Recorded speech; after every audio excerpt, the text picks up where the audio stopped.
This is the Daily Blast from the New Republic, produced and presented by the DSR Network. I'm your host, Greg Sargent.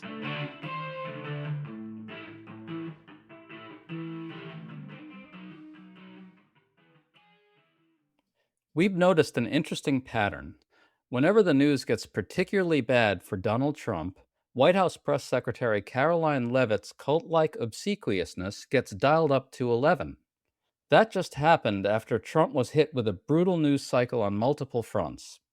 Those fronts include increasing signs that the U.S. might have bombed an Iranian elementary school, terrible new jobs numbers, and the firing of Homeland Security Secretary Kristi Noem. Trump's presidency is in trouble, and it's at moments like this that his sycophants really step it up. We're trying to make sense of all this with Salon's Amanda Marcotte, who dissects Trump world as well as anyone out there. Amanda, always good to have you on. Thanks for having me. So, first, we apologize for doing 2 episodes in a row involving Caroline Leavitt, but we think this is really important.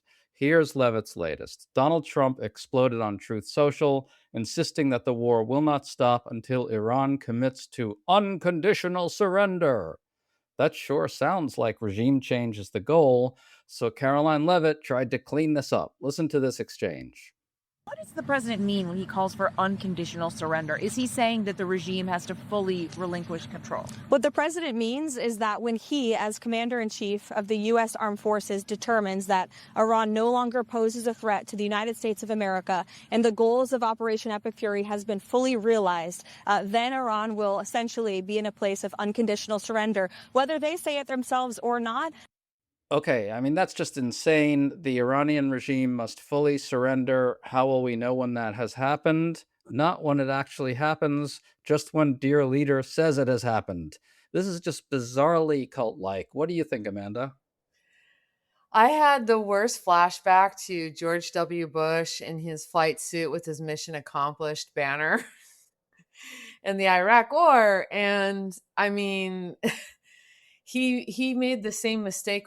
He put a little bit more effort into the mistake. I think he maybe just didn't fly completely by the seat of his pants, but he still made the same mistake, which is if I say the war is over, if I say it's done, if I say we have succeeded, then that will somehow make it so. And it just turns out that's not actually true. I mean, how many years did the war drag past the mission accomplished banner?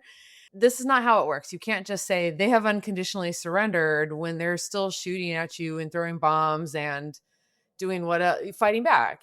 And who knows what could happen in the aftermath of this. And of course, the United States could essentially decimate the Iranian regime, and then Trump could declare victory at that point and go home. Any one of these scenarios is possible. But what's kind of alarming is this sort of setting of the table for Trump gets to say what reality is. That's why I find this so disheartening, right? And so dispiriting to watch. You have Trump himself popping off and just tweeting out, here's the new war goal, right? The new war goal is unconditional surrender.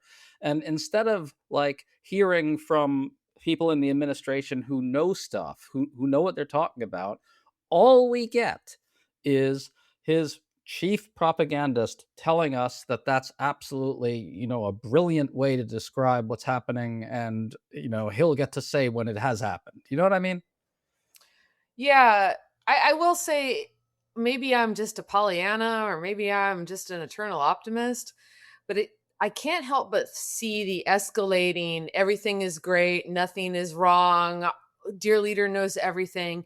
And if dear leader says this one day and he says the next day, or honestly with Trump and the Iran war, it changes by the hour.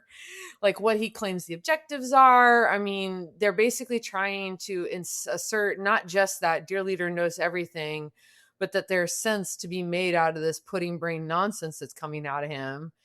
And the louder and the more insistent and the harder the clapping gets, the more I just feel like that's all they have. And there's a stench of desperation coming from Caroline Leavitt. let's check out a little bit more of Caroline Levitt here. She was asked about MAGA's anger over the attack on Iran. MAGA, of course, is supposed to be anti-interventionist, against foreign entanglements, et cetera, et cetera. So she was asked about that. Levitt said the following. President Trump is the leader of MAGA. He's the creator of the MAGA movement. And there is nothing more America first than taking out terrorists who have maimed and killed our own servicemen and women, who chant death to America and who pose a threat to the homeland. And so President Trump is a leader of the peace through strength foreign policy doctrine. He attempted peace through diplomacy exhaustively and extensively with the rogue Iranian regime. And so they have been struck with the strength and the sheer might and will of the United States Armed Forces, and President Trump has proven he's a man of his word. Okay, that too is just so crazy. MAGA is whatever Trump says it is. Any legitimate aspirations or fears that Trump voters or MAGA influencers have of excessive foreign military adventurism can just be wiped out by a mighty fatwa from the movement leader, right? And then, of course, there's the bizarrely obsequious way she keeps circling back to praise of Trump himself. What did you make of this one?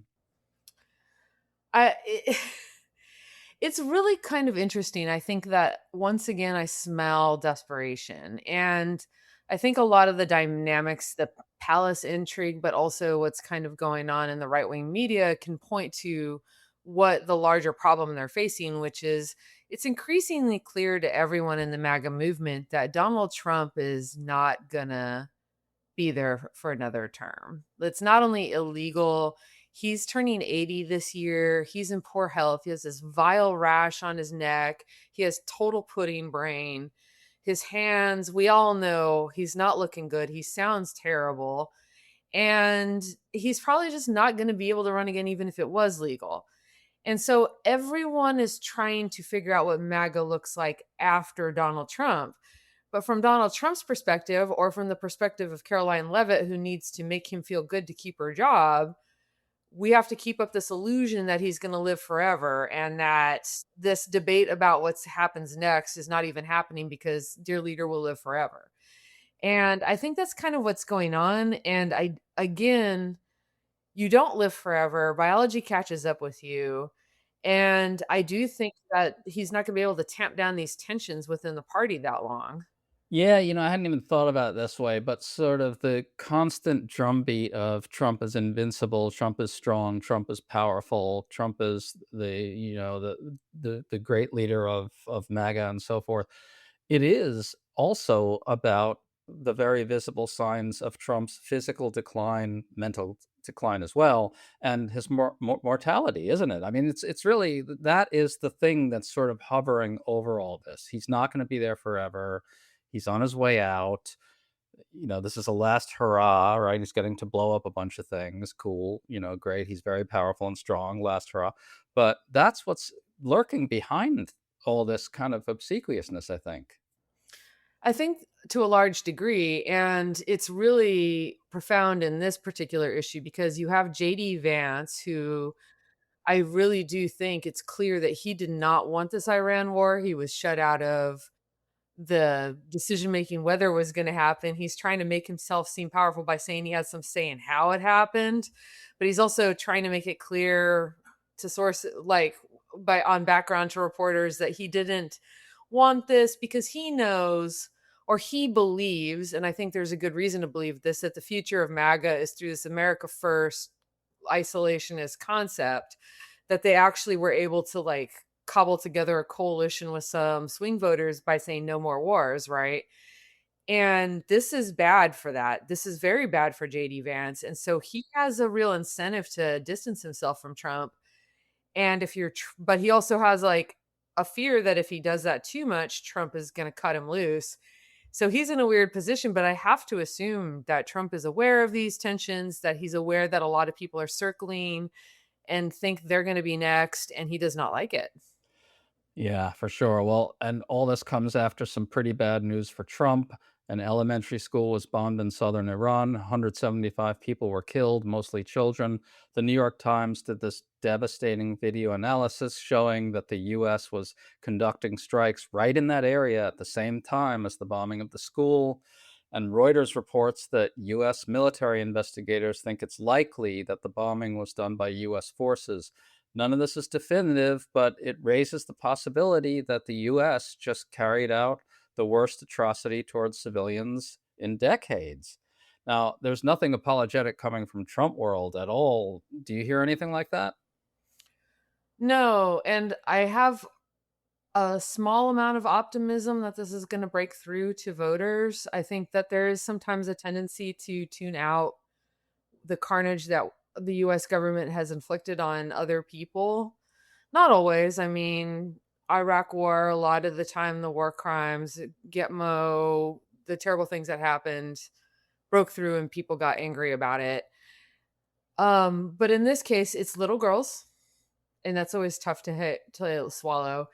And I think it's also because this is happening at the same time that they were waging war at home on their own residents and citizens, many of whom are also children, right? You know, the assault on Minneapolis was understood as an assault on children in a lot of ways. We have the that little kid with his little bunny ears being hauled off to a detention center. We have that woman holding up a baby for the cameras in El Paso, and we're beginning to see that the racist and fascistic policies of the Trump administration harm children. And I think that that is getting through to people. There's serious evidence I've seen that especially some Republican voting women are starting to feel awfully queasy about inflicting so much death and destruction on children. To stay up to date on all the news that you need to know, there's no better place than right here on the DSR network. And there's no better way to enjoy the DSR network than by becoming a member. Members enjoy an ad-free listening experience, access to our Discord community, exclusive content, early episode access, and more. Use code DSR26 for a 25% off discount on sign up at thedsrnetwork.com. That's code DSR26 at thedsrnetwork.com/buy. Thank you and enjoy the show.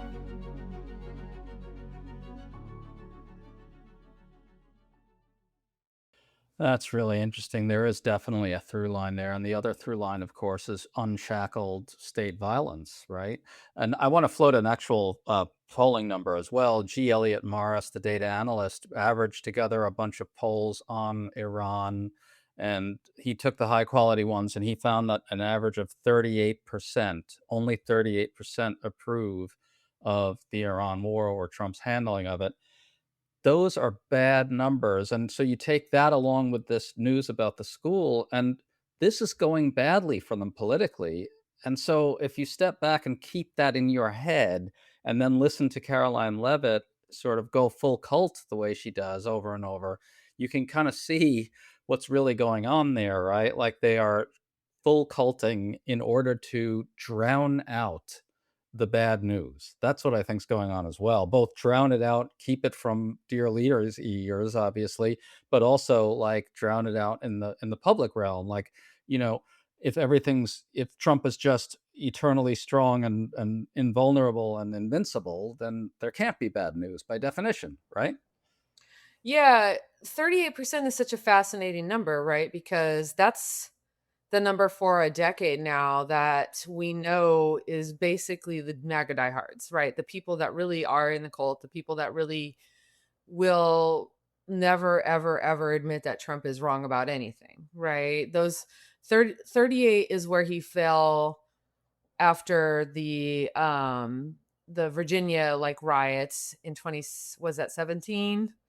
You know, the racist riots. 38 was kind of where he fell during the worst parts of COVID. Like 38% is where after January 6th, that's kind of where those are the people that are in the cult. Those are American fascists will never change.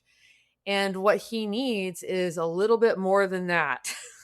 and but he's the fact that they're doing only base management, that they're strictly trying to remind their base, remember, if you admit that Trump did something wrong, the liberals were right, and we can never allow that. says to me that they're afraid that they can't even keep that 38%. And they're not, I think on this, they may not be wrong, because one of the things that Trump allowed Trump to win in the first place was he really kind of held himself out as absolution for all the people that voted for George W. Bush and had residual resentment, guilt, and shame over what happened there. And Trump was a different kind of Republican, so they could trust that he was never going to shame them like Bush did with the Iraq War. But that's what he's doing. He's doing exactly the same thing, except more ham-fistedly and stupider. Yeah, well, the base management element is really interesting. If I understand you correctly, you're basically saying that when Caroline Levitt goes out there and says MAGA is what Trump says it is, she's saying to the base, don't let the liberals be right. Yeah, I think at the end of the day, the most important psychology that keeps these people on board is just that, like, admitting that Trump is bad or wrong or a failure is admitting that all those people for a decade who've been telling you you made a mistake were right. And what's weird is the longer this drags on, the harder it is for them to let go without some kind of off ramp. And I will say, like, if there ever was an off ramp, I do kind of think the Iran war might be it, because again, they don't want another Bush. Trump ran pretty explicitly the first time as I am not another Bush. He made fun of the Bush that was in the race. And here he is, another Bush. All other Republicans are losers. That's the crux, right? Yeah, so he lied to them pretty directly, and I think if they want to take that, they can use it as their way out, which is to say, well, I thought I was voting for no more wars, and I was lied to. Yeah, and she's trying to say you can't do that. Yeah. Levitt is trying to say that. So we also just learned that the economy lost 92,000 jobs in February, which caps a stretch in which job creation was significantly worse on Trump's watch than on his predecessor's watch. Trump's polling on the economy has been absolutely brutal of late. The tariffs are completely underwater, and his general economic approval is also completely underwater. So if you take that along with the 38% who support the Iran war, you're looking at a presidency that's on very shaky ground, aren't you?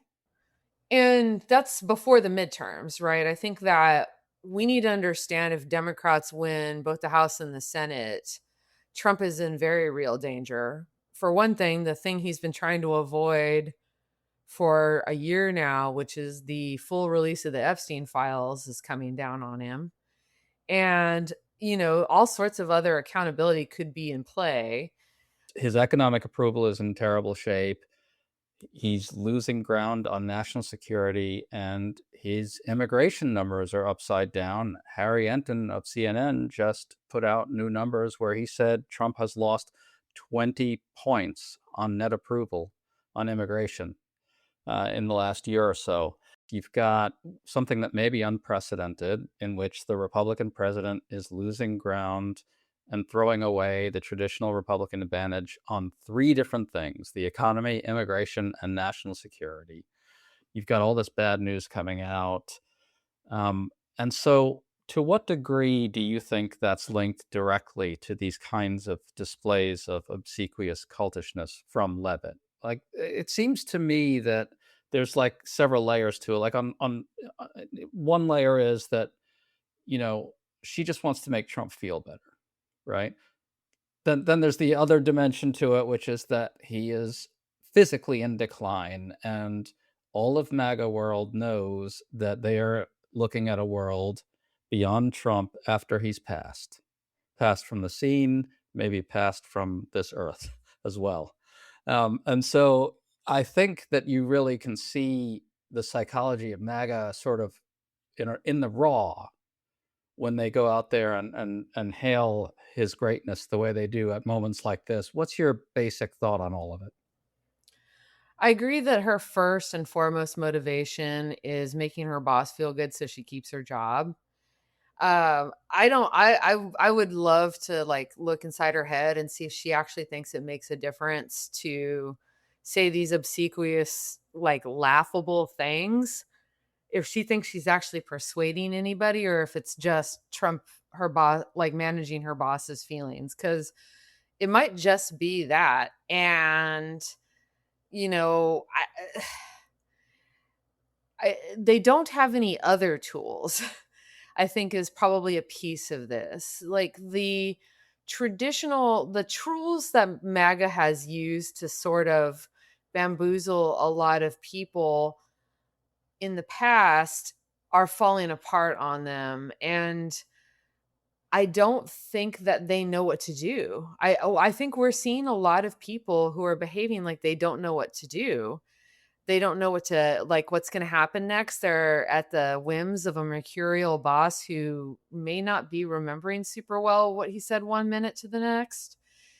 And I think that there is no plan here. I think that they're just kind of winging it in the most like ridiculous way. And I, it makes me happy because I don't think that that's a sustainable plan, but I don't know that there's much more to it. I definitely don't think Caroline Levitt is going out there and talking to cameras like she's Baghdad Bob because she thinks that that's going to turn the tide in any way. Right, I don't think she thinks she's gonna move the middle, but a lot of this is base management, and just can you wrap up sort of your thoughts on that? Like, the base is being bombarded by a lot of mixed signaling. They're sort of in this propaganda bubble to some degree, but then, like, on the outer edges of the MAGA base, you're gonna see people who get pretty damn upset about the kid getting thrown into detention with the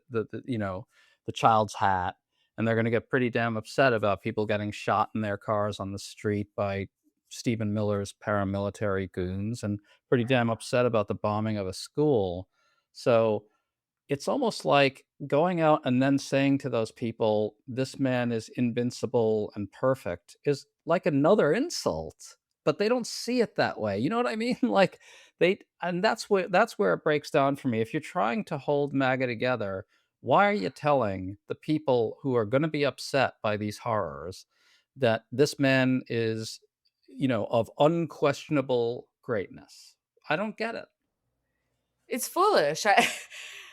I would say, like, I watch Fox News sometimes and other right-wing propagandists who are much more effective at this stuff, like Tucker Carlson or Candace Owens, or the people that the MAGA base actually is putting their trust in more and more every day. And that's not how they play this. Like, when Trump is fucking up and they don't know how to, like, they can't defend it, their strategy is to say the left is worse, the left is dangerous, the left is chaotic, the left is demonic, and they're the bad guys. The problem with Renee Good and Alex Preddy getting shot is that these people won't stay in their houses, that they won't stop fussing with ICE. The problem is the protesters are violent. The problem is blah, blah, blah. Basically, a whataboutism is their most effective strategy. And then you look at the White House themselves, and they have abandoned what has traditionally been their most effective strategy of distraction and like deflection, and instead are just saying, shut up. Trump can't do anything wrong. And maybe I'm wrong. Maybe these people are so deep in the cult that there's just not even going to be defectors. But traditionally, even in like cult psychology, you find that a lot of people, when they're told to shut up and just obey the cult leader, maybe they do because they don't have any other choice when they're in an actual cult, when they can't leave, but they actually do question and they do resist and they do internally feel doubts. And the thing with MAGA voters is, they don't have nearly as many constraints on their ability to leave as somebody who's actually like living in Jonestown. Well, yeah, and we should probably clarify that none of this necessarily means Democrats win the House. Obviously, they are favored for the House pretty clearly right now, but Trump could rehabilitate himself. I mean, I think stranger things have happened. You could see him, reaching some sort of point in this war pretty soon where he essentially declares victory in some way that's not completely nuts. You could see something of an economic rebound, maybe. You could see them dial back the paramilitary executions of Americans in US cities. So you could kind of see him come back a little bit, right? And you could see the House being way more contested than it looks right now. I think that's all possible. But right now, it seems like his presidency is in some trouble. What are your final thoughts on that? Yeah, no, I agree. Like the firing of Nome is a good leading indicator, right? They had a no scalps policy in the White House because they didn't want to give their enemies the satisfaction. And now they have decided that they have to sort of take some of the blame for these political failures, stick it on somebody and throw her overboard and hope that that helps. It shows that they are running out of options. And I agree with you, like, they could rebound. I wouldn't just say this is a done deal. My biggest fear is that Trump just pulls out of Iran, declares victory, and hopes that nobody notices the fallout, which is totally possible because Americans don't pay a ton of attention to foreign policy. But at this point in time, they aren't doing very well, and I don't think that they have any idea of how to make things better. So if things improve, it might just be by luck for them, but I don't know that we're looking at people that know how to fix the shit show they've gotten themselves into. Right, they are certainly not acting as if they are in the middle of a shit show, and they are in the middle of a shit show. It's just obvious to the rest of the world. Amanda Marcotte, wonderful to talk to you as always. Thank you so much for coming on. Thanks for having me.